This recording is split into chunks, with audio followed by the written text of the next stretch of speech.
Welcome to the Sonny Chung Show. Today, we have a privilege of hosting a extraordinary guest, Dr. Emily Letran.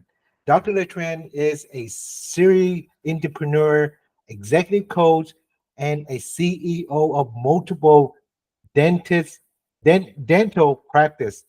Her journey from arriving in the U.S. as a refugee at the age of 13 to become a successful business owner and high performing coach is nothing short than inspiration.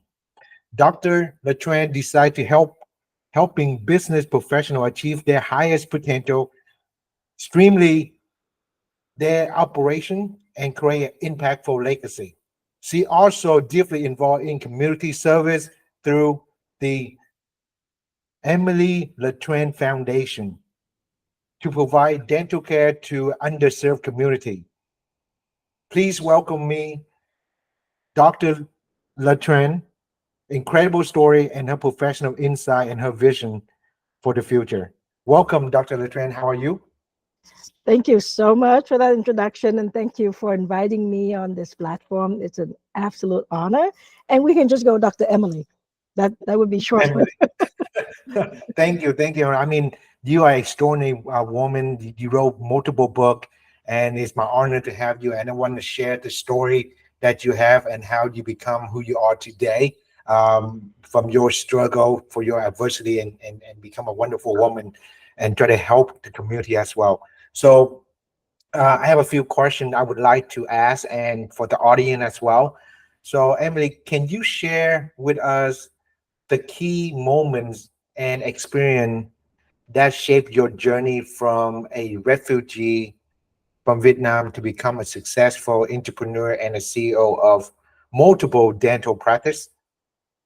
Well, I think everybody journey, right? Everyone has a journey, and everyone has a lot of moments where they feel, okay, this is what I want to do, right? My life need to focus on this. So for me, at a young age, at 13 years old, when we escaped from the country, from Vietnam, I don't think I had a lot of choices. As a 13 years old kid, my dad just say, "Okay, you're the oldest girl in the family. You're gonna go help your aunt." So that was a critical moment, but I didn't have a lot of decision making power, right? That's just where life takes you. And I think one of the key moment when I realized that this is a very big change, there's no turning back per se, is when we were in the refugee camp. And and I remember, walking on the beach because we were on an island. The refugee camp was on an island. And you're walking on the beach, and all you could see is just water, right? And all you could do is study English. Like they have little English classes that you can sign up for and go swimming. Really, those are the only two things you could do on the island. As a kid, I didn't have, I didn't know enough to worry about life, right? Which Mm, is that's what my aunt was worrying about because I'm sure there's so many unknowns. But for a kid, it it for me it was just a moment where I go, life is gonna be different because we here and we're stuck on this island and there's nothing to do. It's not like when you were at home and you have all these choices. You can go see your friend, you can study, you can watch TV, right? All of a sudden, you actually say, "Okay, my life has changed." And and then the other thing that I first realized at that point is I have an obligation. I have a responsibility to do something for the people back home mm, because it was me and my older brother. He's 14 years old, I'm 13 years old. And we left the whole family back there. We left my dad and my two younger siblings and the whole extended family. We only left with our aunt. mm. She was she's dad's youngest sister, and then a couple of other cousins. And so it's when you finally realize that there's some kind of responsibility on your shoulder because you left the country for a reason, right? Not until when I come to the US that I realize, oh, that responsibility is actually pretty big because I remember the first time we tried to send a whole package back home and we put in there common things like a pack of gum. right? When you come to the US, that's that's nothing. But back home, that was a big deal. They could either use it or they could sell it for money. Like every single thing that you put in that little package can Right. make money for people back home, right? So you realize that you're in a position, you're you have the privilege, whether you see it that way or not. But that's when I realized that any little thing that we decide, oh, I'm going to throw this in here, send back to dad, all of that could help him. A bar of soap, some chocolate, whatever it is that we put in there. So I think when we when we have this acknowledgement that we are we not that we are responsible, but we could be helpful to others in whatever way. Um, it makes you realize that you got to step up your game, right? Whatever you're doing, you need to do it better to justify why you're here. And I think that's the same thing that happened to me when I opened my first dental office, and you start seeing, oh, I'm responsible for all these humans, right? All these patients that are coming through.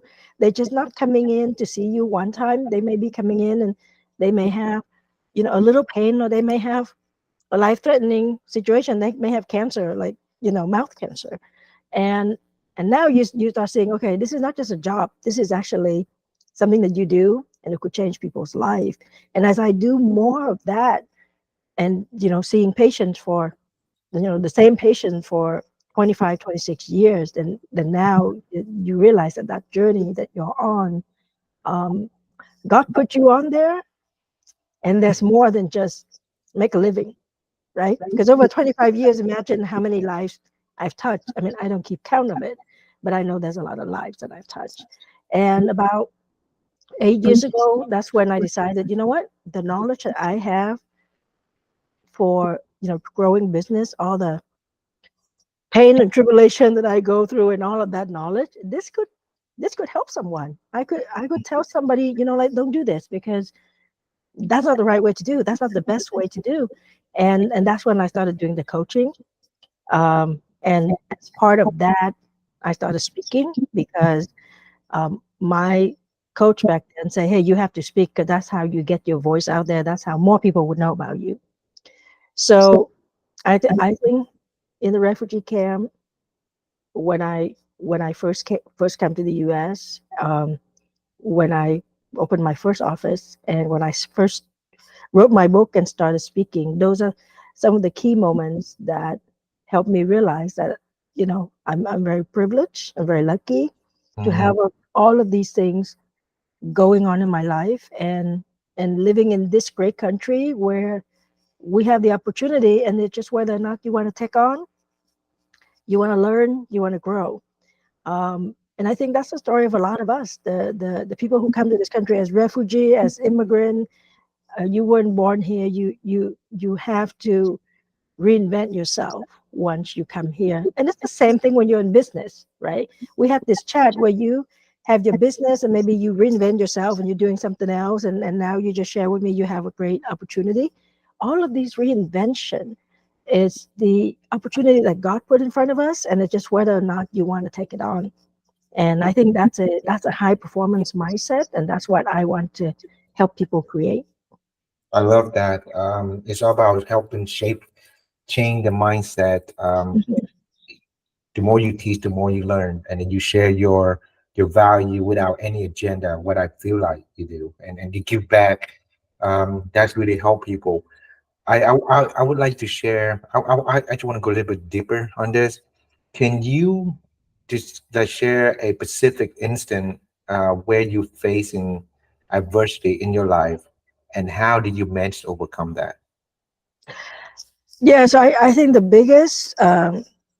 one of the biggest adversity in my life came, uh, that would be about 12 years ago, around 2011, uh, when a dental insurance company was harassing me, right?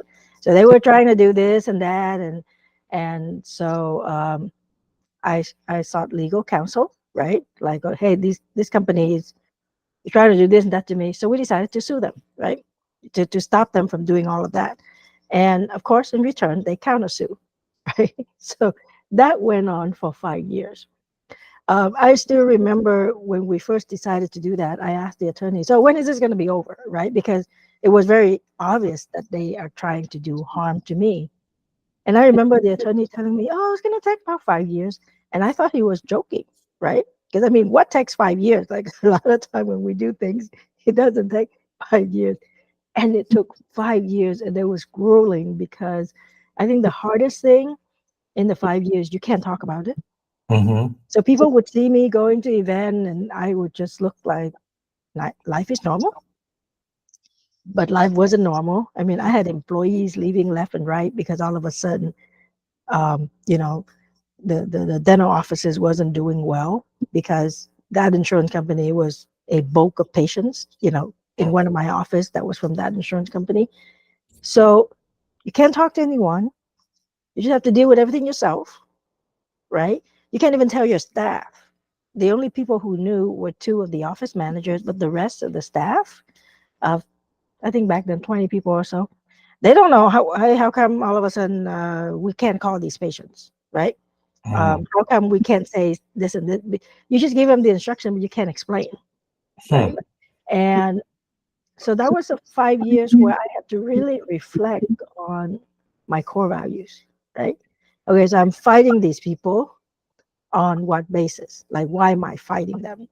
Because multiple times I was told, you know what, let's just drop everything, let's just walk away, right? Even all the way down to arbitration, I still remember the arbitrator coming over to my room and say, hey, they're telling me that they are taking you down. That's their goal, is to take you down. So I think it would be best that you just walk away, right? And I remember telling him, I'm not walking away because I didn't do anything wrong, and I'm going to fight them, right? So the good news is I won. Okay, didn't win a lot of money, but I won. But during those 5 years, I must say it was like you really learn who you are, right? Yeah. And you're really like, I don't want to do this, you know, and because you question yourself, right? Like if you were doing everything right, well, how the heck did I end up in this lawsuit, right? Although I initiated it, but all of these things that they were harassing, like they were calling patients and telling patients to go somewhere else, like these are very weird things that an insurance company would do. Uh, Hmm. but it wasn't where we go, okay, let's go and file a complaint with, I don't know, the Department of, insurance or whatever. That wasn't the course of action, right? So it was like a personal thing where we go to court and sue each other. And during the time, I have to question myself, and I have to question, okay, have I been doing the best to run the business? Right? How did we get into this thing where people could accuse you of certain things, right? And where do I place the family? Right? Have I been doing a good job to so I will be able to take care of the family? Right? Because all of a sudden we expect so much money to come in, and now we don't have that amount of money coming in, right? Just like any business cash flow and thing like that. And even if you have reserve, five years a long time, to say, hey, I have the reserve money to run 3 dental offices for 5 years without it actually working, kind of thing. So the reason I share that is because I think even if everything seemed nice and smooth, shift can happen, right? And I think that really the main thing that helped me going during that time, were two things. Number one was faith, right? I kept telling myself, okay, I don't know if this is karma or anything. If it's karma, I don't know what I did wrong before, but this happened for a reason, right? This is what I'm telling myself. This must be happening for a reason, right? We don't know the reason, but there's a reason. And then the second thing is I I was working with a dental consultant at that time, right? And this training program, and it's like I zero in on that. So trying to focus on something that help you just keep your attention there instead of you sitting here worrying, okay, what if this happened? What if that happened? That was part of the journey of growth and of focus. And it's really the mindset. right? But everything around you is falling apart. What can you focus on that at least keep you going? Because if you look at everything that's falling apart, you're gonna fall apart and you're gonna quit. But if Yep. you have something that is guiding you, that is helping you focus, and then that so you can work on, it helps. It for me, it helped me a lot. And I remember because when this first happened, I remember just, oh, good, we have another meeting next month, right? I'm looking forward to going to that meeting, even though when I go to that meeting, everybody around me may be doing better than me, right? Because I can't talk about my my lawsuit, but I was putting myself in an environment that was positive, right?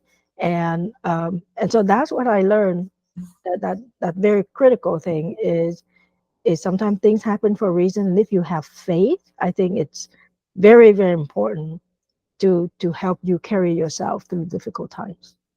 Well, I when you share that, it take me back to the journey that I went through Hmm.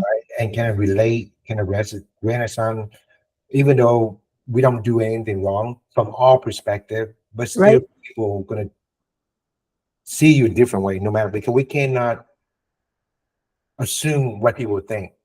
right. So how did you maintain that positive mindset when you facing that kind of challenge, Emily? I I, I don't think it was so much a positive mindset because actually back then I wasn't trained as a coach. I didn't know. What happened is once I got the training as a high performance coach, Mm, I realized that I've been using a lot of strategies that they're training now. It's just that that was my coping, mhm. right? My coping mechanism that I just decided. So how do I maintain that? It's just like I mentioned earlier, try to focus on positive things, right? Try to Mhm. focus on, because it's very easy. Like I said, everything else was falling apart, right? Yep. Like like your payroll is falling apart, your loan payment is falling apart, Yeah. your patients are not coming in, whatever. Well, how about if I just focus on at 2 p.m. I'm going to go pick up my kids, and I'm just going to enjoy that two Wow. hours while I go pick up my kids and have that little moment, right? Mm, Um, when I go home, I'm just going to leave everything. I'm going to go home. Well, there's a package from the lawyer that I have to deal with it, because this is back when, well, I don't know how they're doing things now, but it's like yeah. when they're sending you those paper and they tell you to fill it out. And then you fill it out, and then they send you another packet of paper that is almost exactly the same, and they tell you to fill it out. It's called the discovery or whatever. But it's like, hey, if I go home and there's no brown packet, that's good. You know, they Yeah. didn't send me another thing to fill out, right? And I'm just gonna focus on my life, and I'm not gonna think about this. So I think one of the main thing is to, I don't want to say to train your mind, but to develop the habit, right? Mm, Where you're trying to look for the positive, right? And this could go from you're driving and somebody cut you off, on the freeway. It yeah. could be, you miss your flight. I mean, it could be anything. The habit here is it could be anything. I'm just gonna say, hey, it's probably happened for a reason, and what can I do right now to keep positive, right? Absolutely. Because there's hundreds of things that you can do to just feeling it, right? Feeling the negative. But what is the maybe the one thing, right? And I'll tell you, it's funny. My kids, when they were applying to college, my thing with them is, hey, everybody have to apply to Stanford just to be rejected. As I said, you can get to Stanford, but I said just apply just for the heck of it, right? So the Right. kid would say, okay, mom, I got the letter that you want, the rejection letter, because you want us to. But when my oldest, the second one didn't do it, the oldest and the youngest, they would have that pity party, right? And Mm-hmm. what it is the group of them, they all get together and they cry because they didn't get into their first choice, right? And for me, that is so great. You know what? Take the time to bitch about stuff. to vent about it, to just cry about it, but then and then get over it, right? Just get through it because there are some people who carry the baggage and the negative, and I should have done this and I should have done that. They carry it along, and then every time they look at a new decision, a new project, they start doubting themselves, right? But Yeah. if you can just take a moment and just dump on that feeling there, and I'm not saying that this is easy. I'm saying this is something that you train yourself, right? You go, okay, this is really bad. This is all these things that are going wrong. Okay, I'm gonna spend 30 minutes thinking about this, and then I need to get myself out of it because maybe there's nobody else getting me out of it. Like you got to do it yourself, right? You got to take yourself to a more positive place, and I for me that's been a strategy, and that's something that I tell people, especially when you know for a fact that there's nothing you can do, right? Mm. Like right now, you you're getting into when you're sharing with me, you're getting into a big construction project, and I'm thinking every time I have to do TI, tenant improvement in my offices, it's like I hate those construction paper, right? Like I hate the little sign that they post, check off, you did this, you did that, because Yeah. to me, it's out of my control, right? It's the contractor and the CD, right? And it doesn't matter how much I push, how much I say, I really need to open by this day, and I really need this. There's nothing I can do. So the more I can remove all of my feelings out of the process and Mm. just accept, you know what? This is the part that I have no control, right? I should just accept it. Like they say, everything is in construction, everything is going to take longer, right? Everything is going to take twice as long and it's going to cost twice as much, right? If you look at it that way, then you're not going to complain when, oh, by the way, like we quote you this, and by this time it went up to this. And that comes with education, like with knowledge. Like you need to know enough where you say, hey, this is kind of the norm of this kind of business, and I need to be able to accept that, right? And then the second thing is, like I said, to train yourself where if a bunch of negative things are happening, and they say it's that domino effect, right? One domino fall and it seems like everything fall. You need to take your focus to something else. Could be your family, it Right. could be a personal achievement. I don't care if you sit there and say, hey, yeah, I mean, everything is a mess right now, but hey, from 5 years ago until today, I made some strides, right? I made some of that uh, progress. And to celebrate yourself is learning how to celebrate yourself by yourself, right? Is a very good thing because, like I said, some people rely on others to tell them what to do, to help them, this and that. I think if you have that knowledge, and by knowledge, I mean you learning it, you take the time to invest in yourself, and you're learning, or maybe you have a coach or mentor. So when you have that knowledge, you're going to make better decision, and you can tell yourself, hey, I know ABC. I've already done everything I could. Now it's okay, right? Now I think I'm just going to leave it to God, and hopefully to the people who are part of my team. But if you don't know all the steps, you don't really understand it, and you get yourself in there and you find yourself in trouble, I think it's a lot harder to deal with it, because that's when you start saying, well, I should have done this, I should have researched this, I should not have joined this, right? And then you put more guilt and frustration in your life, um, much more than if you come in prepared. And it could be your very first project or whatever you're doing. But if Mm. you know that you have already prepared yourself for everything, like to the best of your knowledge, then I think you can be easier on yourself. You can give yourself grace. I love how you push that because if you care for yourself, everything will fall in place and you can control your emotion or have that Mhm. emotion intelligent in Mhm. that regard, and you're able to overcome a lot of outside influence. Right. And then a lot of time people say, well, how do you know how to do that? Well, there's reading books, there's going to seminars, there's listening to influencer. A big part of that is going to be making sure that the people who are around you are the people that you want, right? They may not be the same people that you go out for happy hour, Right. Totally different. You know, I Yeah. mean, your business friends, you can go out for happy hour, but your happy hour friends, they may not be the best people who hang out with you. I when I went through that for 5 years, nobody knew that I was going through the lawsuit. And No. I went to different dental conferences and everything, and I carry myself, I think, pretty well. Um, I think my extended family kind of know because, you know, instead of bringing 10 things to the party, now I'm bringing three. Yeah. Like there's something going on with her, but she's not saying anything. And so I told them, I ended up telling them, when everything was finished. But there's certain people who may see that, and if they respect you, they may not even ask, right?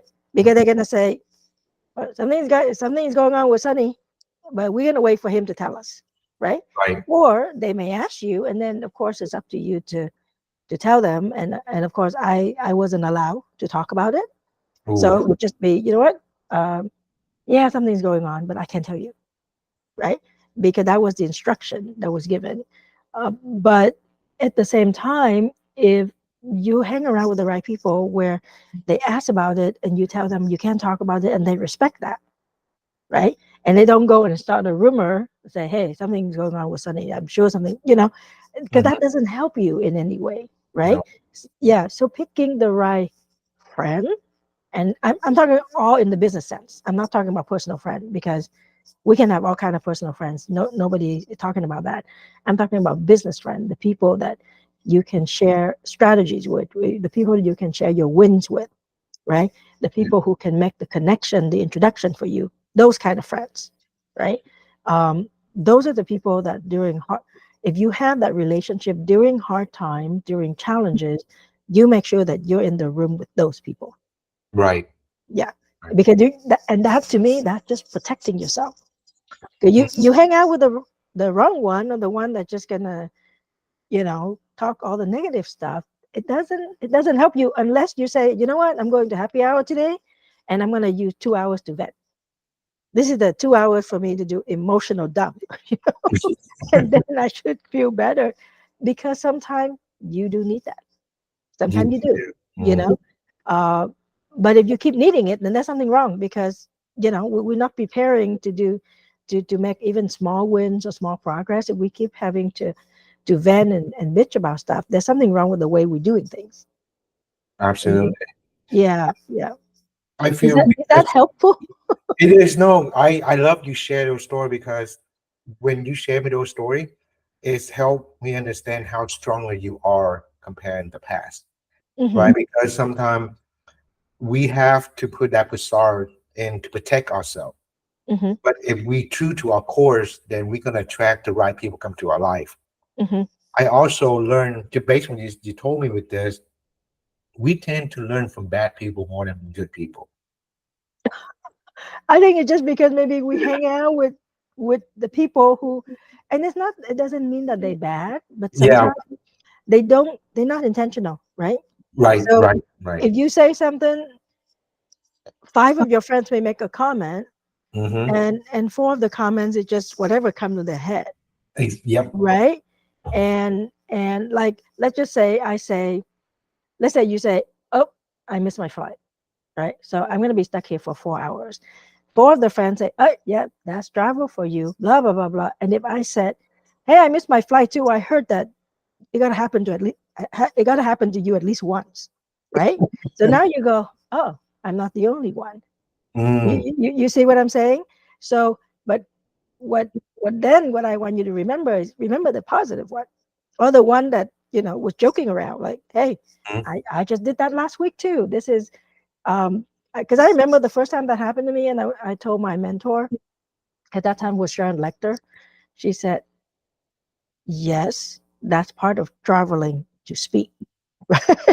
So it's like it happened to everyone, so it happened to you too. So don't whine about it. She didn't say that, but she just said this is common when you travel to speak. Because imagine if you take 10 flights, of course your chance to misconnect is greater than somebody who took 2 flights, right? Because the more you do it, the more there's going to be that risk of one time you missed the flight, and what's the possibility of you missing the fly and you actually, sleeping on the floor? and and I know that happened too. And so when it happened to me, I go, oh, this must be what my cousin was talking about, right? Because Yeah. she used to get stuck in the airport in Michigan flying home because it was during snow. Yeah, she was going to dental school there, and I heard, oh yeah, sometimes the kids got stuck in the airport, and there's a lot of the students sleeping on the floor. All I heard, that's all I heard. But then the one time that happened to me in Dallas, that's the first thing that I think about. Oh, this is what they mean. Like Yeah. sleeping on the floor. So if you can find that, what is that, the silver lining, right? Mm, yeah. In everything. And it's not about, oh, you're trying to be positive and you're not realistic. No, it's about what will help me overcome this moment, right? I'm feeling down. I'm looking for that silver lining. I don't need you to feel the same. You just need to know this is my coping mechanism, right? Mm, So I can get through this one day, this one moment, this one challenge. And if I can share that with other people, like if somebody say, I'm going through this, et cetera, and then maybe I can give them some insight. Hey, you know what? At least this went right. At least you still have this, and you lift them up. It's better than just joining them in the, saying all these negative things.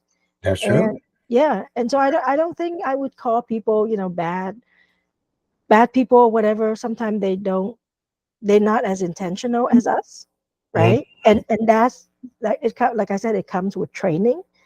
right. um, you can't train your heart, so you have to have like a sympathetic heart, and you have to be kind-hearted person. That comes with, you have to be that kind of person. But if you take the time to train yourself to have those habits, to think twice before you say something, right? um, is it going to help this person, or you know or is it going to make them feel even worse, right?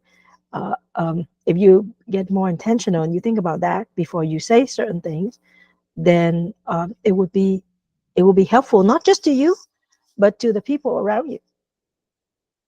I, when you say that people is not up to their full potential, that's what they have still have negative input about themselves. So that make them project not the way who they are. That resonate with me, the way Hmm. so it's not that bad people or good people, it's just how you carry yourself and you deliver Right. that message.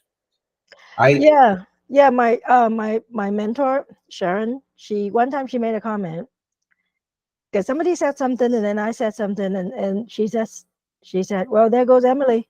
She always find one positive thing to say That's good. about the person. And this is something that I didn't realize.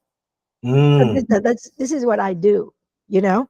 Um, and it's again, I think if whatever is going on, if you always like you sit there and you look for something positive, and your comment is about that positive thing, it may not even help that person, but for sure it's not going to put that person down, exactly. I love that. Yeah. right? Yeah. Mm. And so in Vietnamese, it's called vô thưởng vô phạt, right? You just say something, and I don't know if it's good. It's not bad, but it could be neutral, or it could be something funny. You just break the silence, and it may help that person. But if Mm. you are known as the kind of person that do that, people would love to have you around, because you're there, and you bring the laughter, right? You bring Mm. the joy. um, if I'm coaching people, I bring the challenge, right? I would tell them, hey, I challenge you to do this in the next 2 weeks, that kind of a thing. And it's not, you know what, you haven't been doing really well. You said this was your goal, you didn't do it. So you can put it as a challenge, or you could put it as a criticism, right? You're still where you are. How are we going to go to the next level, kind of thing. So I think it's the being intentional with your words, and paying attention to people's feelings, right? um, because like I said, if you can lift them up, at least just leave them neutral. Don't bring them down. Right. It, it's not, it doesn't serve anyone. um and this is, I would say you have an advantage if you have kids. Right? Because you kind of watch your kids. Like, what am I going to say to make sure that Jennifer will do this for me? Um, but it all has to do with the experience. And if you're younger, you don't have that experience. What I would invite people to do is to pay attention. You know, why is it somebody on stage or somebody in a circle, and they say certain things, and everybody feel better? And then there are other people who say something, and we know that everybody's gonna feel like crap, right? So if you pay attention, Yeah, who does what and how they do it, how do they do it, and what kind of energy they bring, and you can learn from that. You don't actually need to live 50 years to say, oh, I have life experience. You can be younger, but you're paying attention and you're learning, and you can accelerate that journey, the wisdom. I love that. So you said out of good wisdom here, Emily. As a certified high performing coach, what are the core principle you like to teach your client and help people to achieve their highest potential in personal and business life?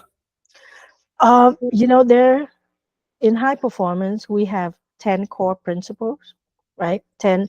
When I'm coaching somebody through that, there's 10 sessions, and we focus on those. But my favorite five, which are the first five sessions, my favorite five is clarity, energy, courage, productivity, and influence. Clarity is a lot of what we were talking right now. You know what you want to do. You be very intentional about what you say, right? Your action, your behavior. When I say I was in a difficult time, I focus on my core values, right? I focus on my family. So that's being very clear what's important to you, right? Having energy, we talk about that too. Some people just bring all the negativity. Some people, when they come into the room, and they attract people because they have that positive energy. Or what I do very intentionally is, if I'm in a crowd, if I'm in a group, I make sure I make people laugh. I'll say something sarcastic, something stupid, and I just get people to laugh, because I know that changed the energy, right? Mm, Um, you know, Happiness it is part of the energy. Courage is, we talk about that too. When you have to make those difficult decisions, right? And if you have the knowledge, it's a little easier to make a difficult decision. If you don't have the knowledge, that's when you have a mentor or a coach. Because you touched on potential earlier. A lot of time we do not know what our potential is. yep. That's a guarantee. You know, a coach or a mentor can look at you and say, you need to be like at this level. That's actually your potential, and you're over here all happy, right? But you got to be up there. So a lot of time, I think the potential and having that courage to do something new or try something out, that usually come with help, right? Somebody got to help you break that barrier, or the first time, or you're feeling uncomfortable. uh, Productivity is being very intentional with your day, with your work. Who do you give the time to, right? Time is limited. Everybody got 24 hours. Of that 24 hours, how do you divide your time? Mm, And is it helping or not helping your goal, right? Like, I have days, like a weekend, when people, well, you're not traveling today, and I go, no, this weekend I'm hanging out at home doing nothing. yeah. You need time for yourself. Yeah, I'm just gonna be home, and then I tell them, okay, so I'm home and all the kids are out. I mean, what's up with this? So so you know, so there are days where you decide, I don't need to work today. I don't have to be ultra productive today, right? Yep. Yep. But the other day, yes, I was counting my hours. I had this meeting and that meeting, and do I need all of these 10 meetings? Maybe I only need three. Maybe only three will move the needle, right? I don't need 10 meetings on my calendar in order to feel important. I know of these 10 meetings, these three are the killer. What Maybe I'm going to reschedule a couple of them. And then influence, and we chatted about this before. Influence is very important if you want to accelerate your growth. When people look at you, and and they know that you know more. You're an influencer. That's one of the terms that is easily thrown around, right? Uh, Yeah. I don't think there's any problem with being an influencer and bragging about yourself and telling people you've accomplished this, if you actually have done it, right? Unfortunately, nowadays there are people who haven't done much, but with social media, it looks like they're big name, big person. I have a conversation with a friend last night, and she was talking about, oh yeah, so I went to that event and I got this person who is a speaker trainer, and the other person is a speaker trainer, and the other person is a speaker trainer. And so should I work with them? And I said, well, first of all, I think you should research and see where they speak, That's true. right? Yep. Because it's very easy to say, I'm a speaker trainer. I train speaker to do X, Y, Z. But where do they speak, right? And what kind of impact do they bring? Um, like for me, right? Because I also help people with speaking. I don't go out there and say I'm a speaker trainer, right? Because I also do the other 10 things. But for example, I was at a dental conference over the weekend, and there was a Hall of Fame speaker in the room. And I'll tell you this because it's very interesting. So he started saying, and there were certain phrases that he said that I really like. So I'm taking a picture, right, Mm-hmm. of his slide. And I knew that I had met him in 2015. Like it was several years ago before COVID, right? So I'm going to my phone and I'm looking for his picture, right? And I found his picture with that same quote, because you know how certain people have a quote, right? Yeah. Like this is Yeah. what they say. Trademark. Yeah, I go, wow, this is very cool because 2015, he said the same thing, right? So then I took a pic. So then I went over to his booth and I showed him, hey, I saw you in 2015, right? And I love what you say. And this is my note today. And I put down the same thing. So we took a picture. And then later on in the morning, I was the speaker. I was up there for 10 minutes, right? And then at lunchtime, he goes, hey, that was a very good talk, right? And I mean, I didn't come and ask him how did I do. He just told me that. And I go, well, I'm gonna need that on video. so, so I got him on video saying that, you know, that I did well. The reason I'm telling you this is this: when you have somebody like that Mm-hmm. say that your talk was good, that means more than 100 of your friends saying that you're good, right? And what that means is, because if I'm a speaker, the endorsement from a Hall of Fame speaker carries a lot of weight. So sometimes when people are looking to influence other people, they may be looking for the right people who help them, right? Whereas if I put that video, if I send that video out to a conference, and if they know, and they should know who he is, because he's a pretty famous speaker. But all I just need to say, oh, by the way, this is what the Hall of Fame speaker Jim Carter say about me, right? And I have another one where another Hall of Fame speaker, Dan Clark, say something about me, right? So if I send those out and they are a speaker bureau, it means a lot to them, right? Right. So a lot of time what people don't understand is, when you want to influence, make sure that you're talking to the right group, okay?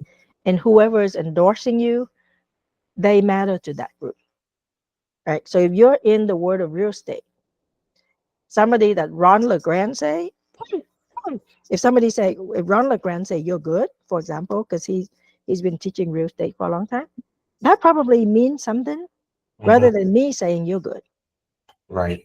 because I'm not an influencer in that group, And that's right? yep. So when you're in front of a group, you're speaking or you're presenting an opportunity or whatever, um, you need to make sure what's important to that group. And if you're going to talk about being, an influencer, you're going to talk about an endorsement, make sure that that person means something to that group. And what that means is, I don't need to be in front of the room and say, 1,500 of my friends really like this talk, right? To a speaker bureau. All I need to say is, this Hall of Fame speaker said that I was good. The numbers didn't matter. What mattered is, it's the right influencer, it's the right person, right? Um, and those are 5 of the very core values that I teach. And I will tell you right now, a lot of time working with entrepreneurs and professionals, The clarity, the courage, and the influence really move the needle. Hmm. Because they may say, you know what, I've been going to all of these meetups or all of these meetings, but yeah, no, but if you go and you represent a particular value and you go and you can say, my friend is so and that so and so means something to that crowd, they will look at you differently. They have to, if they understand the industry. And that shortcut you with the other 50 people in the room,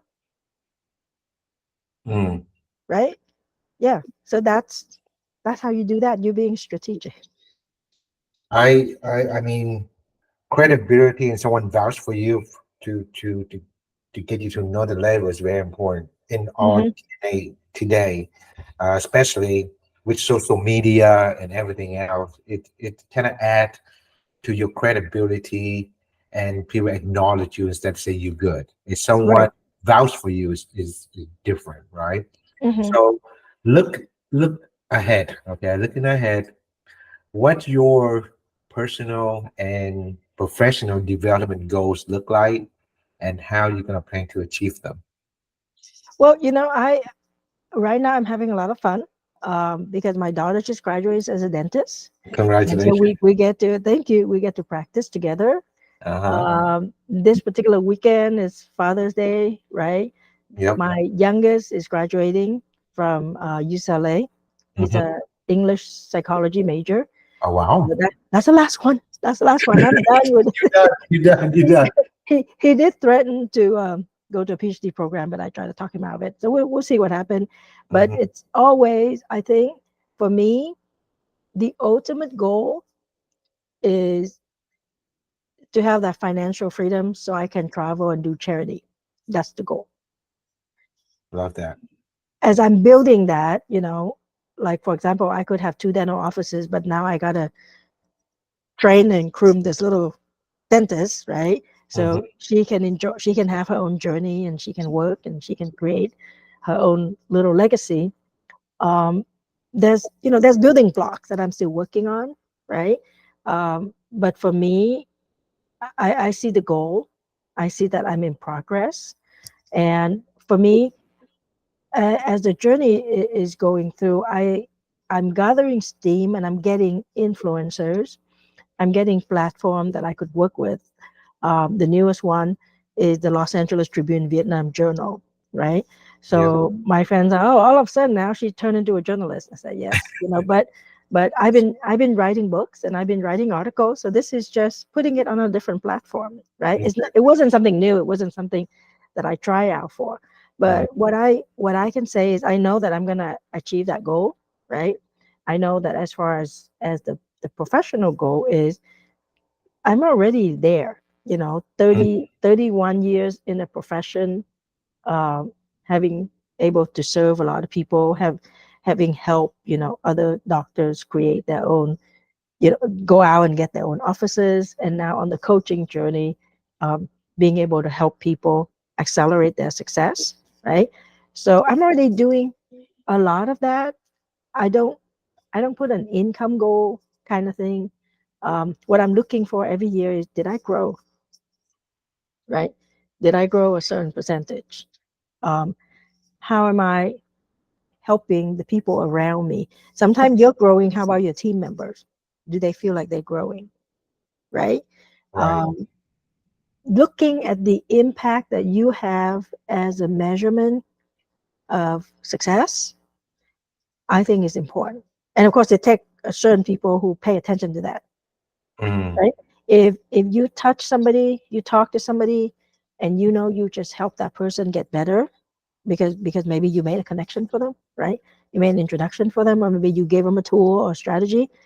Um, I think that's the daily impact that I'm looking for, or weekly impact, whatever you want to say, right? If Love I it. was on stage last weekend and I got somebody cry and I got a bunch of people laugh, I think that's the impact. I think that's part of the growth, and for me, that's good enough.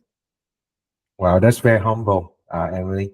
I um I I really appreciate you came onto this and share your life journey. Not a lot of people willing to open up like you, and my the whole show.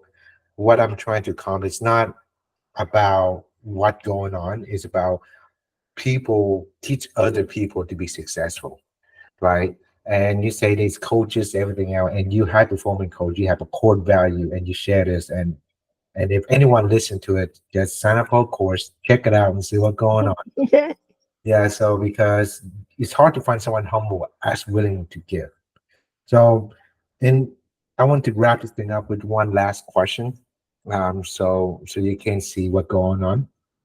Uh, let's say if you achieve all your goals, your foundation, you help other people, and your coaching career is everything you want in your life. And today is your last day on earth. Today, Mhm. last day. What are the three most important lessons you would like to share to people? And how would you like to be remembered? You know, um, I'm going to answer this with a couple of lessons that I learned from my mentors and coaches. And that's how I've been living my life. I want to say try to live my life, but I think I'm pretty much sticking to that. One is Brendan Bouchard is one of my coaches. So I got certified as a high performance coach through him. And he said, you, let's say if today is the last day of your life, you ask yourself if you're happy with whatever it is. Like, am I happy with, I guess, my health, right? Whatever is important to you. So let's just say if I say, am I happy with my health? Am I happy with my happiness, right? Like, am I happy enough? Do I have peace? Let's say those are the three core values. And if I say, nope, nope, nope, right? I'm not happy with any of those three the way it is today. Well, then start changing. So what he's saying is start changing your life. So you're going to be happy with the answer that you ask yourself at the end of your life, right? Mm, It's one of those things where people say, oh, just reverse engineer, right? Okay, well, then reverse engineer your life. you know, it's like if you say, I want to make $1 million, but this is the daily income, well, that's not going to get to a million, right? So if you want to reverse engineer, then you go, okay, so then how much should I make every day in order to get to a million? This is the same thing. I want this level of happiness. I want to be content. I want to have peace. And if it happened today, I don't have any of those. So how can I change my life so that I would be happy with the answer I have for myself to my own questions, right? So everything fall back on you. What are you going to do to to get to that point? So that would be one lesson. Another one come from Dr. Robert Schuller. Tough times never last, but tough people do. Right? mm, beautiful. Uh, a lot of us, every I tell people you got 100% finishing record of going through a bad day, right? Because you have to go through the bad day to get to the next day. Yeah. But when we in the bad day, we it takes us down and it takes everybody down. But if you think, this must be one of those hard times, and I got to be one of those tough people, right? It just make it easier. That's really what it is. And the third thing is somebody who told me I said it on her podcast, and she said that's one of the podcasts that a lot of people listen to. And she asked me, what is your definition of happiness? And I said peace,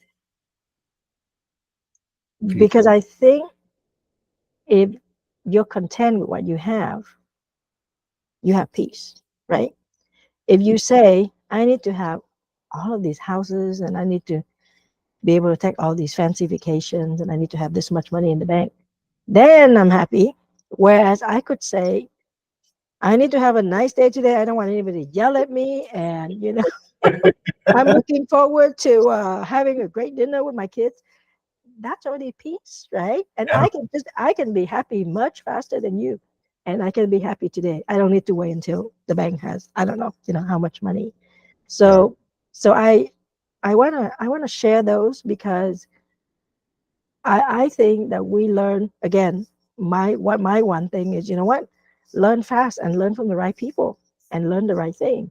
then it's just going to be much easier for you to deal with something. If you've heard that quote, tough times never last, but tough people do, it's just going to help you, right? That, oh, okay, this must be one of those tough times, rather than saying, you know what, everything bad happened to me. You know, this is kind of like my fate. It seems like I always got dealt the bad hand. There's all of those excuses, right? Mm-hmm. And if today is my last day, I will tell you right now, I don't think my kids will be happy, because they're gonna say, "Mom, you're living on this debt."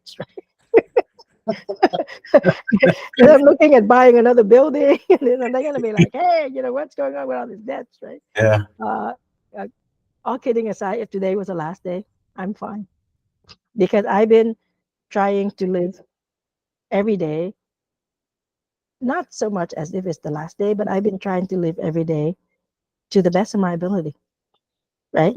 Yeah. I try to be that great friend. I try to be that good boss. I try to be that best mom. I try to be that best version of myself today.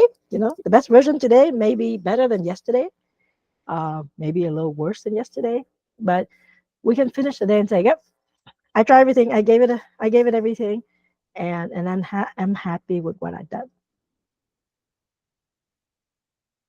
I think that's is all about soul improvement, and what you share is good.